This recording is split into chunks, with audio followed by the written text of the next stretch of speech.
लेखकांना पुरस्कार द्यायला सुरू केलेला आहे. मोठमोठे पुरस्कार मराठी लेखकांना मिळत आहेत. त्यांचं नाव होतंय, त्यांना अवॉर्ड फंक्शन्समध्ये चांगल्या जागा दिल्या जात आहेत, त्यांना ओळखलं जातंय, त्यांचे फोटो काढले जात आहेत, इंटरव्ह्यू घेतले जात आहेत. तुम्हाला उजेडात टाळ्या मिळतात ना, तेव्हा तुम्हाला ते तुम्ही भरूनच पावता. तुम्हाला असं होतं की हे सगळं जे आपण अंधारात काम केलं होतं त्याला एक प्रेक्षकांनी भरभरून प्रतिसाद दिलाय. मग ते ताली असो, फास्टर असो, दुरळा असो. तुम्ही हा विचार सतत कॅल्क्युलेटिव्ह करत राहिलात ना, की हा मी आता काहीतरी ह्याचं हे केलंय किंवा मी इकडे आता तालीसारखी सिरीज केली आहे, मॅडॉक सोबत फिल्म्स करतोय, तर मग आता कुठे मध्ये परत मराठी नाटक करू, असा एक अप्रोच ठेवून नाही चालत. म्हणजे मला स्वतःला ते चालत नाही, कारण मग तुम्ही स्वतःलाच बांधून टाकता. माझी आई लहान मुलं सांभाळायची गेली अनेक वर्ष. आता तिने प्रकृतीनुसार ती जेवढं जमेल तेवढंच करते.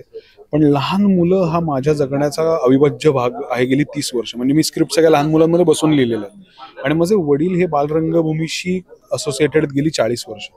तर त्यामुळे बालरंगभूमी बद्दलच्या सतत गोष्टी, घटना ह्या सगळ्या कानावर सतत पडायच्या. मी गेल्या वर्षभरात अनेक तरुण मुलांची नाटकं जाऊन पाहिली. म्हणजे मी थेस्पो सारख्या स्पर्धेला परीक्षक होतो, ग्रँड ज्युरी होतो यावर्षी. मी फिरोदिया करंडकला परीक्षक होतो. मी अनेक प्रायोगिक नाटकं पाहिली, मी अनेक तरुण मुलांची मुंबईतली नाटकं पाहिली आणि मला ना ती ऊर्जा परत वाटली की अरे ही परत आपण मिळवूया. मंडळी नमस्कार, मी प्रेरणा. तुम्ही बघताय सकाळ. एका नव्या नाटकाच्या निमित्ताने ही मुलाखत मी घेऊन आली आहे आणि आता आपल्यासोबत आहे सुप्रसिद्ध अभ्यासू, लेखक, दिग्दर्शक, गीतकार क्षितिज पटवर्धन. खूप खूप स्वागत आहे. आणि नवं बालनाटक, आणि कारण या नाटकाचं वैशिष्ट्य म्हणजे AI, ज्याबद्दल सध्या खूप बोललं जात आहे, सोशल मीडिया असेल आणि सगळीकडे. आणि ते नाटकात घेऊन येणं हा थॉट खरं तर फार इंटरेस्टिंग आहे. त्यासाठी तुझं खूप कौतुक. तर हे कशा पद्धतीने प्रोसेस होऊन मंचावर तू सादर करणार आहेस, तर त्याबद्दल जर थोडक्यात सुरुवातीला. आजीबाई जोरात हे एक महाबालनाट्य आहे आणि संपूर्ण कुटुंबातल्या वयवर्ष 5 ते 105 या सगळ्यांनी नाटकाला यावं आणि लहान होऊन परत जावं, असं काहीतरी बनवावं जे पाहून प्रेक्षक लहान होऊन परत गेला पाहिजे. ह्या गोष्टीतनं या नाटकाची निर्मिती झाली.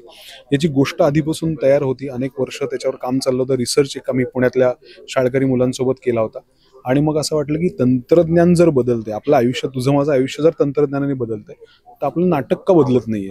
आपलं नाटक परत तिथेच का राहते की आपण 4च गोष्टींमध्ये छोटंसं नाटक करूया. छोटंसं नाटक करण्यात प्रॉब्लेम काही नाहीये, पण आपण जेव्हा एक्सपिरियन्स हा मुद्दा म्हणतो, मुलांना लार्जर दॅन लाईफ काहीतरी द्यायचा मुद्दा म्हणतो, डिझनीच्या नाटकांबद्दल बोलतो, म्युझिकल्स बद्दल बोलतो, तर असं वाटतं की अरे मराठीमध्ये असं का नाही काही होत? तर मग ह्या गोष्टीतनं हा एक शोध सुरू झाला की नाटक म्युझिकल करून बघूया असं. मग ते म्युझिकल करता करता असं वाटलं की हो, अशी कितीतरी अंग आहेत जी एका नाटकात येऊ शकतात. म्हणजे जगप्रसिद्ध जादूगार आहे सुहानी शहा, तिने नाटक ज्या दिवशी पाहिलं, ती मराठी नाहीये पण तिने नाटक ज्या दिवशी पाहिलं त्या दिवशी ती म्हणली की फेनॉमिनल आहे आणि आमच्यासाठी खूप चांगली गोष्ट आहे की आम्हाला तुम्ही इन्व्हॉल्व्ह करून घेताय.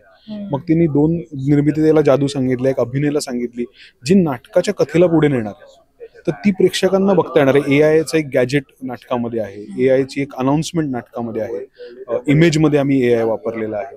त्याच्यानंतर नाटकाचं जे भाष्य आहे ते AI बद्दलचं आहे. तर अशा सगळ्या गोष्टी, पुष्कर नाटकात 10 फुटाचं आहे, तशा खूप इंटरेस्टिंग गोष्टी नाटकात एकत्र केल्यात आणि त्या सगळ्या एका कथेमध्ये आहेत. म्हणजे असं नाही की गोष्टी एकत्र केल्यात, चला आता त्याला काहीतरी कथा करूया, असं नाही. कथा तयार आहे, आता ह्यातल्या गोष्टी अजून अतरंगी कशा होऊ शकतील, तर चला हे गोष्ट AI करूया, ही जादू करूया, हे म्युझिक डान्समध्ये करूया, हे ॲनिमेशनमध्ये करूया, असं करून त्याची निर्मिती झाली. आणि जगभरातली अनेक माणसं मराठी रंगभूमीच्या प्रेमापोटी या नाटकात एकत्र आली. पण एकीकडे क्षितिज पटवर्धन गीतकार म्हणून विविध काम करतात आणि अप्रिसिएशन मिळत आहे, विविध पुरस्कार मिळत आहेत किंवा दिग्दर्शन आणि लेखन, त्याच्यामध्ये नाटकाचं काम सातत्याने सुरू आहे. पण त्याच्यात बालनाट्य करणं हा थॉट कशा पद्धतीने समोर? म्हणजे माझी आई लहान मुलं सांभाळायची गेली अनेक वर्ष. आता तिने प्रकृतीनुसार ती जेवढं जमेल तेवढंच करते. पण लहान मुलं हा माझ्या जगण्याचा अविभाज्य भाग आहे गेली 30 वर्ष. म्हणजे मी स्क्रिप्ट सगळ्या लहान मुलांमध्ये बसून लिहिलेलं आहे आणि माझे वडील हे बालरंगभूमीशी असोसिएटेड गेली 40 वर्ष. तर त्यामुळे बालरंगभूमी बद्दलच्या सतत गोष्टी, घटना ह्या सगळ्या कानावर सतत पडायच्या आणि मला स्वतःला लहान मुलांच्या गोष्टी बघायला खूप आवडतात. म्हणजे मी ॲनिमेशन फिल्मचा अतिशय मोठा चाहता आहे. कधीही मला काही ब्रेक हवा असेल किंवा असं वाटलं की हा याचा छान काहीतरी बघू, तर मी अप म्हणा, रॅटॅटुई म्हणा, फ्रोझन म्हणा किंवा कुंग-फू पांडा, हा म्हणजे छान, जग किती चांगलं आहे, एवढी वाईट लोक नाही आहेत जगात, असं जर तुम्हाला विश्वास स्वतःचा बसवायचा असेल तर तुम्ही ॲनिमेशन फिल्म्स बघता.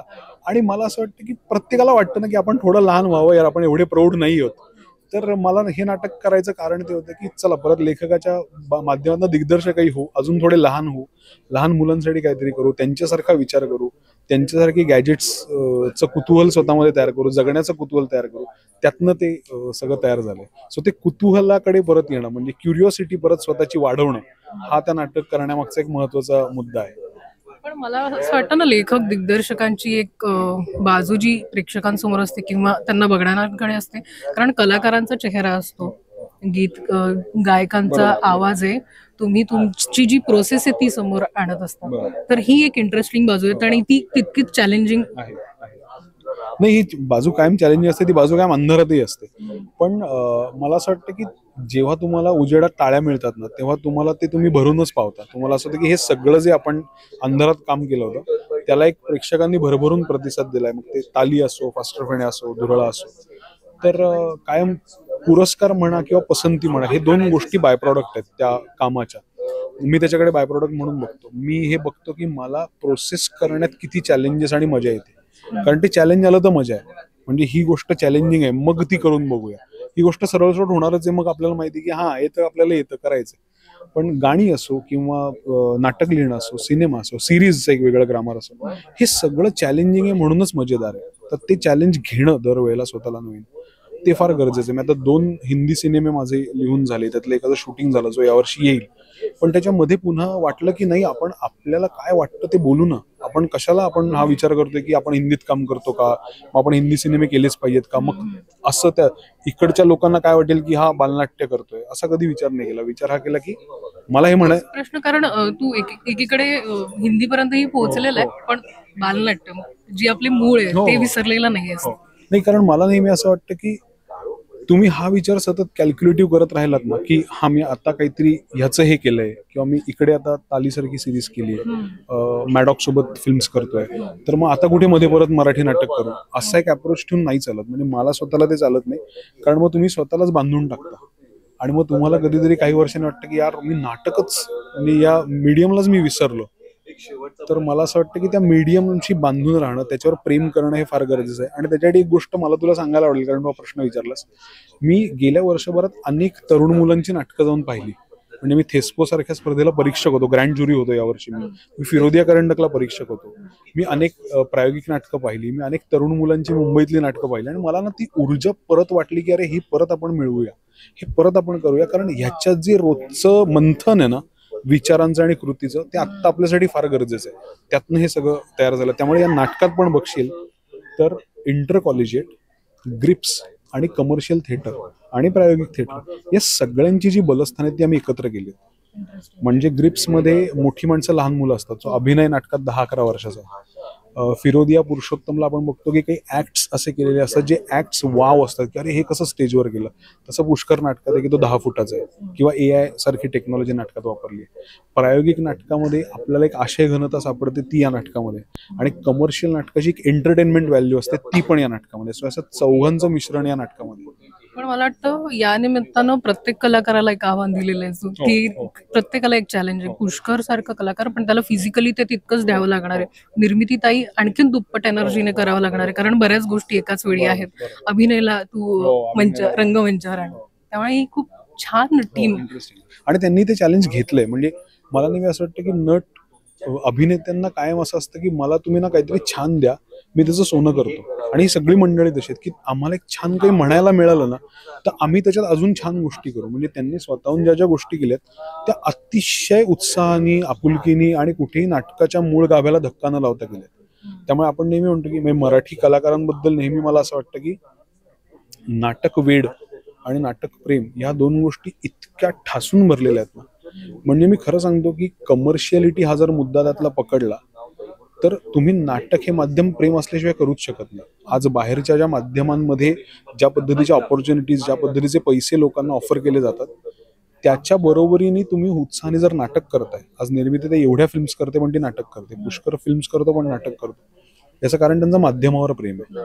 तर ते नाटक प्रेम जिवंत राहणं फार गरजेचं आहे. आणि त्याच्यासाठी मला असं वाटतं की जेव्हा नाटक मला स्फुरेल, आवडेल की हे आता मला मांडलं पाहिजे, तेव्हा मी ह्याचा कधीही विचार करणार नाही की आता मी इथे काहीतरी हिंदीत करतोय किंवा आता मी काहीतरी अमुक अमुक करतोय, तर मग नाटक कुठे करू? तर नाटकच मेन आहे जे केलं पाहिजे. मला वाटतं हा खूप चांगला थॉट आहे आणि मला वाटतं जे काही पुढे तरुण पिढी आहे ज्यांना लेखन क्षेत्रात किंवा या क्षेत्रात करायचंय, तर हा थॉट घेऊन जर ते आले तर त्यांच्यासाठी पुढे जाण्यासाठी खूप आहे.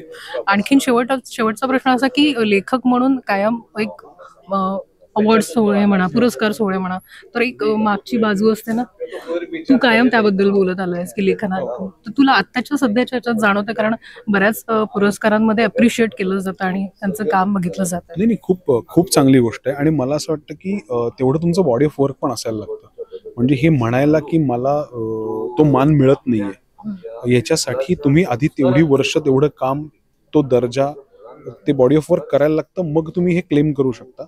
मला असं वाटतं की ओरड पटकन केली जाते, पण कौतुक जे मिळतं ते पटकन साजरं पण नाही केलं जात, तर ते साजरं करणंही गरजेचं आहे. आता काही सोहळ्यांमध्ये लेखकांना पुरस्कार द्यायला सुरू केलेलं आहे. मोठमोठे पुरस्कार मराठी लेखकांना मिळत आहेत, त्यांचं नाव होत आहे, त्यांना अवॉर्ड फंक्शन्समध्ये चांगल्या जागा दिल्या जात आहेत, त्यांना ओळखलं जात आहे, त्यांचे फोटो काढले जात आहेत, इंटरव्ह्यू घेतले जात आहेत. पण मला या निमित्ताने परत तेच सांगावं असं वाटेल, म्हणजे तू तर हे आधीपासून पाहतीयस की ज्या पद्धतीने मराठी मीडियातली लोक माझ्या बाबतीत सपोर्टिव्ह आहेत ना लेखक म्हणून, तर ते मला खूप आश्वासकच वाटतं. काय म्हणजे माझी कधीच ही मीडियाबद्दल ओरड नसते की अरे ते कधीच आमचं छापत नाहीत किंवा दाखवत नाहीत. माझ्या बाबतीत तर उलट खूप लोकांनी आपुलकीने ते केलंय आणि कुठेतरी त्यांना त्याच्यात एक रिलेटिबिलिटी सापडली की अरे हा हे करेक्ट आहे, ही गोष्ट छान यांनी मांडली, चला आपण यांचा अजून यांना अपलिफ्ट करू, अजून लोकांपर्यंत पोहोचू. तर तो सपोर्ट मला कायम मीडियानेच दिलेला आहे. जे काही जी लोक मला ओळखतात, युट्यूब चॅनल असो किंवा माझे सिनेमे गाणी असो, त्यांच्यापर्यंत पोहोचण्यात ह्या मीडियाच्या पब्लिसिटीचा खूप मोठा वाटा आहे. आणि मला असं वाटतं की त्याच्याबद्दल कृतज्ञच राहिलं पाहिजे. तुम्ही जर त्याच्याशी ओरडच करत राहिलात तर ते कायम तुमचा सूर हा तक्रारदाराचा राहणार आहे. तर तो तक्रारदाराचा न राहता तो कृतज्ञतेचा राहिला तर तो अजून लोकांपर्यंत पोहोचेल. आणि तू कायम असा कृतज्ञ असतो आणि डाऊन टू अर्थ असतो. तुझं काम त्याही पलीकडे मोठं आहे. ज्या पिढीचं बालपण मातीच्या वासात गेलंय त्यांच्यासाठी हे नाटक आहे आणि ज्यांचं सॅनिटायझरच्या वासात गेलंय त्यांच्यासाठी सुद्धा हे नाटक आहे. त्यामुळे दोन्ही पिढ्यांनी एकत्र येऊन हे नाटक पाहावं, थोडंसं लहान व्हावं आणि आजीची गोड गोष्ट घेऊन घरी जावं. तुमची आम्ही प्रेक्षागृहात वाट पाहतोय. थँक्यू. खूप खूप धन्यवाद. खूप खूप शुभेच्छा. थँक्यू. महाराष्ट्रातील सर्व बातम्यांचे विश्वासार्ह व्यासपीठ. सकाळच्या सर्व सोशल मीडिया प्लॅटफॉर्मला लाईक, फॉलो आणि सबस्क्राईब करा. तसंच सर्व नोटिफिकेशनसाठी बेल आयकॉन प्रेस करायला विसरू नका.